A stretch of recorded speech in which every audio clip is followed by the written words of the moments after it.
महाराज जी, आप सभी जन रामकृष्ण मिशन में सभी जो रोगी आते हैं उनकी पूरा दिन ही आपका सेवा ही एक धर्म है महाराज जी। बिल्कुल।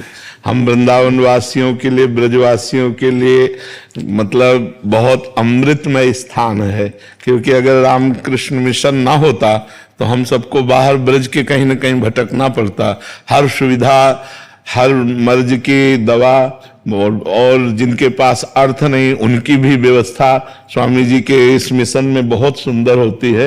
बहुत सुंदर, बड़ी कृपा है कि हम ब्रजवासियों के लिए ये मिशन जो है एक अमृतमय है। नहीं तो मान लो हमें भागना पड़ता ना। जो अखंड वृंदावन वासी है, अखंड ब्रजवास का नियम लिए हुए हैं, उनको अगर शरीर में पीड़ा हुई तो जाना पड़ता ना बाहर। ऐसे सब व्यवस्था है, बड़ी से बड़ी। मान लो डॉक्टर उपस्थित नहीं तो डॉक्टर बुलवा दिया जाता है, हर व्यवस्था कर दी जाती। नहीं, बड़ी कृपा है, स्वामी जी की बड़ी कृपा है। दो ही दुर्लभ बातें हैं, सेवा और सुमिरन। शरीर सेवा में रत हो, परोपकार, और हृदय सुमिरन में मस्त हो।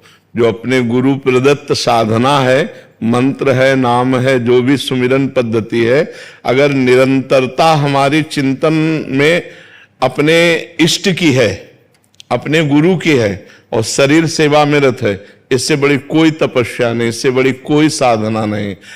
आज शरीर सेवा में है और अंदर सुमिरन नहीं है तो विकारों पर कंट्रोल नहीं किया जा सकता। केवल सेवा के द्वारा विकारों पर कंट्रोल नहीं किया जा सकता। हमारे अंदर जो काम, क्रोध आदि विकार हैं वो फिर हमको तंग करेंगे।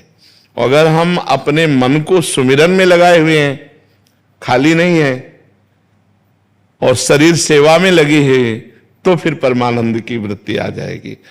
जैसे हम 6 घंटे सोते हैं जब, तो संसार का चिंतन ना होने के कारण ही एक आनंद की अनुभूति होती है। इंद्रियों में एक ऐसा कि जैसे फ्रेश हो गए इंद्रियां एकदम। 6 घंटे सोने पर, सोने में क्या है, वो तो घोर तमोगुण है। लेकिन 6 घंटे संसार का चिंतन नहीं हुआ, इसलिए एक आनंद सा अनुभव में आता है। यदि हम जागृत में ऐसी स्थिति बना लें कि हमें संसार का चिंतन ना हो, सामने आए हुए जो सेवा में मरीज हैं वो साक्षात भगवान ही स्वरूप में आए हुए हैं, हमें सेवा का अवसर दिए हैं, और वो सेवा बड़े प्यार भाव चाव से करें और अंदर से सुमिरन करें, बस सब बात बन जाए। अंदर के सुमिरन में कमी होने पर बाहर की सेवा करते हुए भी हमारे मन को भटकने के चांस हैं। अगर अंदर का एक तार सुमिरन, अनन्य चेता सततम यो माम स्मरति नित्य सहा तस्याहम सुलभा पार्थ नित्य युक्तस्य योगिना। भगवान श्री कृष्ण चंद्र जो कहते हैं, जो अनन्य मेरा चिंतन करता है, मेरे से युक्त होकर, मेरे से युक्त होकर। हमारा भी स्वरूप भगवत स्वरूप है, हम कोई मनुष्य नहीं है, हम भी उस पूर्ण परमात्मा के जो अंश कहे गए हैं, तो उसका अंश भी पूर्ण ही होता है, पूर्ण का अंश भी पूर्ण ही होता है। जो वेद में, वेदांत में वर्णन किया गया है, वो यही वर्णन किया गया है कि वो एक ही परमात्मा ही बहुत रूप, एको हम बहुश्यामा। पूर्णमदः पूर्णमिदं पूर्णात् पूर्णमुदच्यते पूर्णस्य पूर्णमादाय पूर्णमेवा वशिष्यते। जो बचा वो पूर्ण ही है, उसका अवशेष भी पूर्ण है। जो अंश कहा जाता है वो भी पूर्ण है। तो मेरे में युक्त होकर, अर्थात भगवत स्वरूप होकर निरंतर भगवत चिंतन करना और भगवत स्वरूप मरीजों की सेवा करना, हो गई तपस्या, हो गया सारा खेल। इसी से पूर्णता की प्राप्ति हो जाएगी। अगर अंदर का चिंतन नहीं हो रहा तो बाहर की सेवा से हम मन के विकारों पर विजय नहीं प्राप्त कर सकते। खास बात है, जैसे बांबी के अंदर सांप बैठा हुआ है और ऊपर से हम खूब लठ मारे तो उस पर कोई फर्क नहीं पड़ेगा, क्योंकि सांप तो उसके अंदर है।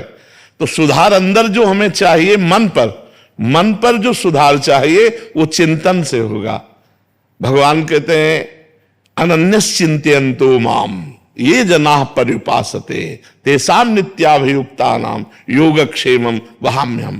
भगवान कहते हैं ऐसा अभ्यास करो चिंतन का कि अन्य कोई होने ना पावे। अभ्यास योग युक्तेन चेतसा नान्यगामिना।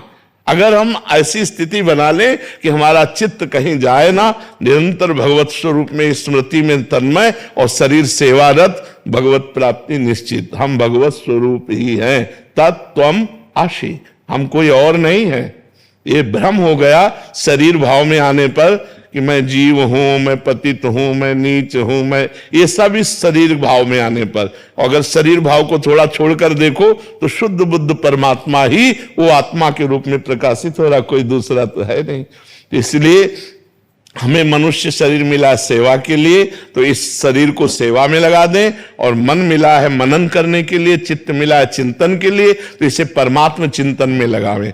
संसार का चिंतन करता हुआ मन बंधन को प्राप्त होता है, और भगवत चिंतन करने वाला मन मोक्ष को प्राप्त होता है। मन ही बंधन और मोक्ष का कारण है। इसलिए हम अपने मन से सुमिरन और तन से सेवा, दो काम। महाराज जी, हम शरीर से बाहरी उससे संत वेश मिला है महाराज जी, एक साधक को सेवा करते हुए, क्योंकि गुरु आज्ञा है और अब संत वेश भी है, तो किन बातों का वैराग्य में ध्यान रखना चाहिए कि ताकि फसाद भी ना हो और गुरु आज्ञा का? हाँ, ये तीन मोटी बातें हैं जिनमें साधक पतित हो जाता है।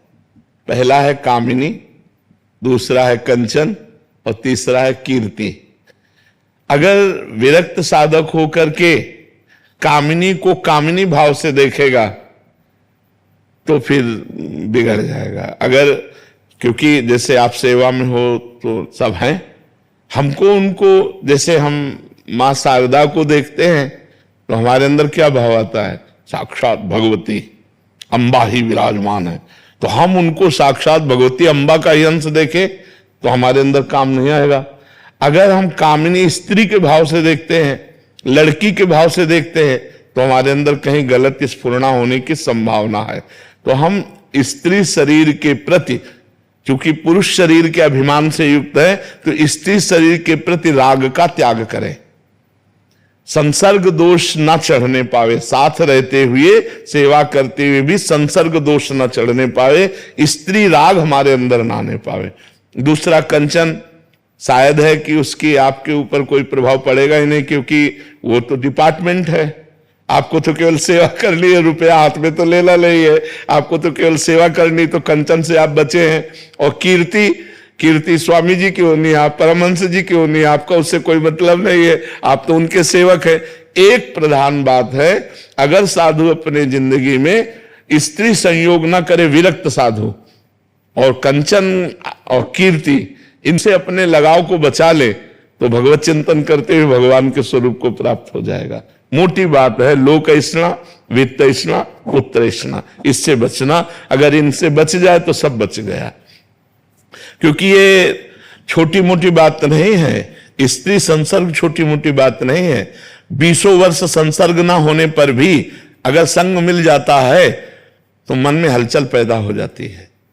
या तो भगवत तत्व का बोध हो गया हो, तो जैसे भुने हुए चने को खेत में बो देने पर फिर अंकुरण नहीं होता, ऐसे परमात्मा प्राप्त अंतःकरण में किसी भी तरह की भोग स्फुरणा नहीं होती। नहीं स्वात्मारामम विषय मृग तृष्णाम भ्रमयति, जो आत्माराम पुरुष है वो विषय मृग तृष्णा में भ्रमित नहीं होते। पर जब तक आत्म तत्व का बोध या भगवत साक्षात्कार नहीं हो जाता, तब तक गिरने के पूरे चांस रहते हैं। जैसे काई पर, काई समझते ना, फिसलन, फिसलन पर पैर रखने वाला कितना भी चतुर हो, फिसल ही जाएगा। ऐसे ही ये फिसलन है।